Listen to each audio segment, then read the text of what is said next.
आपल्या भारतीय संस्कृतीत 4 युगांची संकल्पना सांगितली आहे. सत्ययुग, त्रेतायुग, द्वापारयुग आणि कलयुग. आज आपले हे चिमुकले कलाकार या नाटकाच्या माध्यमातून 4ही युगांच्या प्रवासाला घेऊन जाणार आहेत. प्रत्येक युगांची ओळख, त्यातली मूल्य आणि बदललेला मानवी प्रवास तो आपल्या निरागस अभिनयातून दाखवणार आहे. चला तर मग या सुंदर आणि अर्थपूर्ण प्रवासाला आपण सर्वजण आनंद घेऊ. टाळ्यांनी स्वागत करूया आपल्या सिनियर केजी मुलांचे आणि ज्युनियर केजीच्या मुलांचे.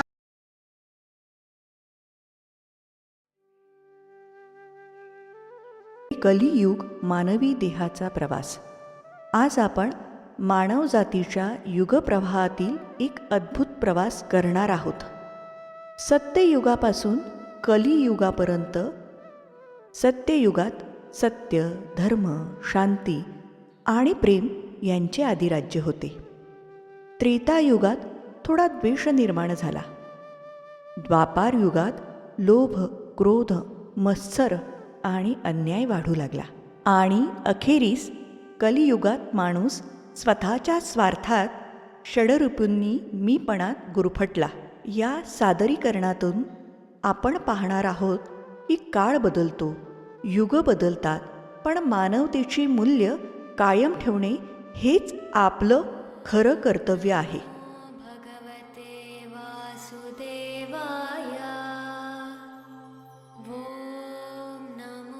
मी विष्णू सृष्टीचं पालन करता.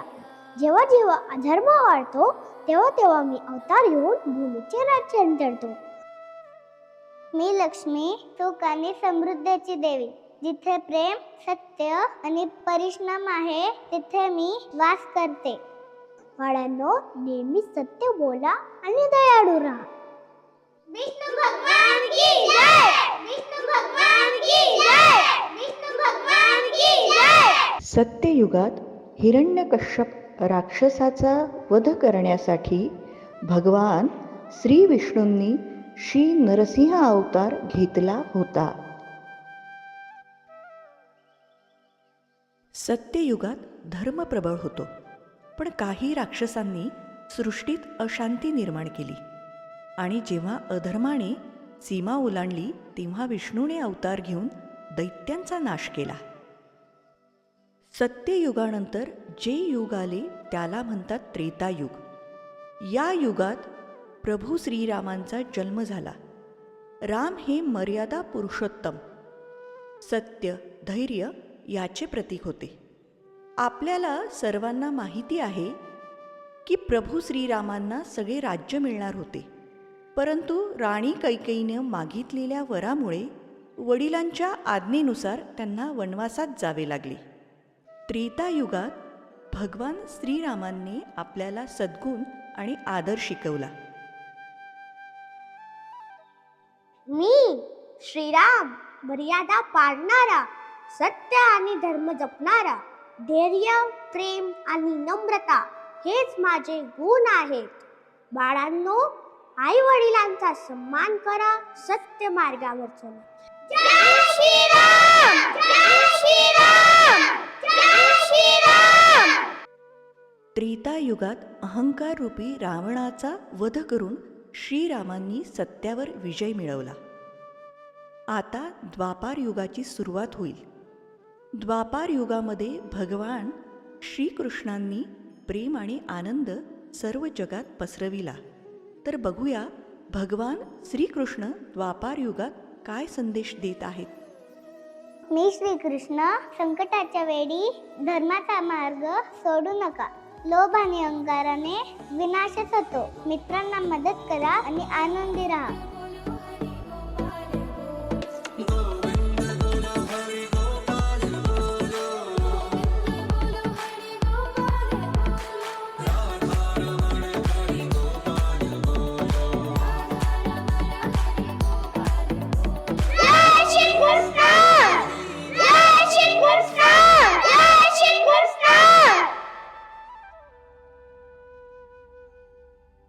आणि याच द्वापार युगात अत्यंत क्रूर, निर्दयी, अहंकारी अशा कंस राक्षसाचा कृष्णानं वध करून अत्याचारातून मथुरेला मुक्त केले. आता सर्वांना ज्याची उत्सुकता आहे असा कल्की अवतार सादर होत आहे. पण त्याआधी कलियुगात काय घडते आहे ते आपण आता बघूया.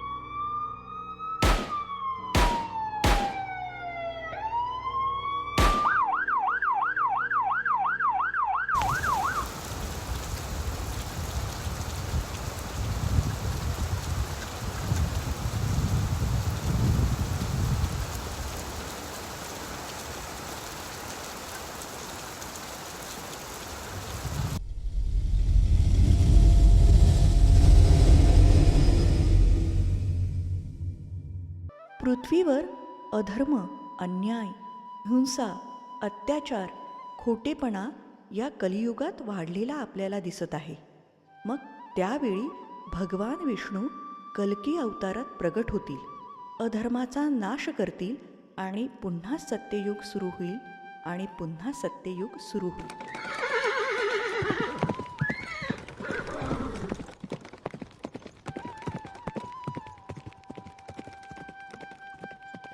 बापरे, हे काय घडत आहे? किती पाप घडताना दिसत आहे. या जगात प्रेम आणि सत्य हरवले आहे. माझा विसर पडत चालला आहे. मी अधर्माचा नाश करायला आलो आहे. मी अधर्माचा नाश करून पुन्हा जगात शांती निर्माण करेन. आणि धर्म टिकवायचा असेल तर अध्यात्माशिवाय पर्याय नाही. धर्म, जाती, प्रांत, भाषा, वेश सारे संपू दे. धर्म, जाती, प्रांत, भाषा, वेश सारे संपू दे. एक निष्ठा, एक आशा, एक रंगी रंगू दे. पुन्हा पसरो मनावर शुद्धतेचे चांदणे. माणसाने माणसाशी माणसा समवागणे. हीच आमची प्रार्थना. बाळांनो, संस्कार केले तर संस्कृती टिकेल. संस्कृती टिकली तर धर्म टिकेल. धर्म टिकला तरच राष्ट्र टिकेल. राष्ट्र टिकले तरच अखंड भारत टिकेल.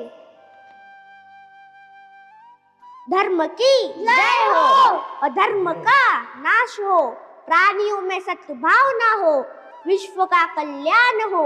गौ माता की जय, भारत माता की जय. वंदे मातरम, वंदे मातरम.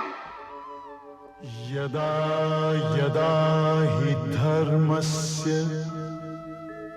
ग्लानिर्भवति भारत अभ्युत्थानम् अधर्मस्य तदात्मानं सृजाम्यहम् परित्राणाय साधूनां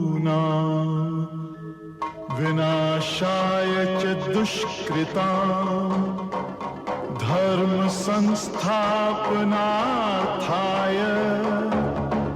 संभवामि युगे युगे. अर्थात जेव्हा जेव्हा धर्मावर ग्लानी किंवा संकट येईल त्यावेळी मी पृथ्वीवर दुष्टांचा नाश करण्यासाठी आणि धर्म स्थापनेसाठी अवतार देईन.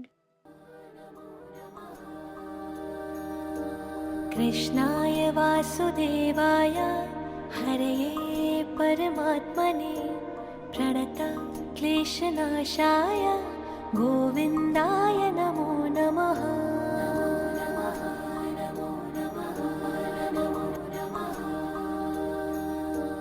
कृष्णाय वासुदेवाय हरये परमात्मने प्रणत क्लेशनाशाय गोविन्दाय नमो नमः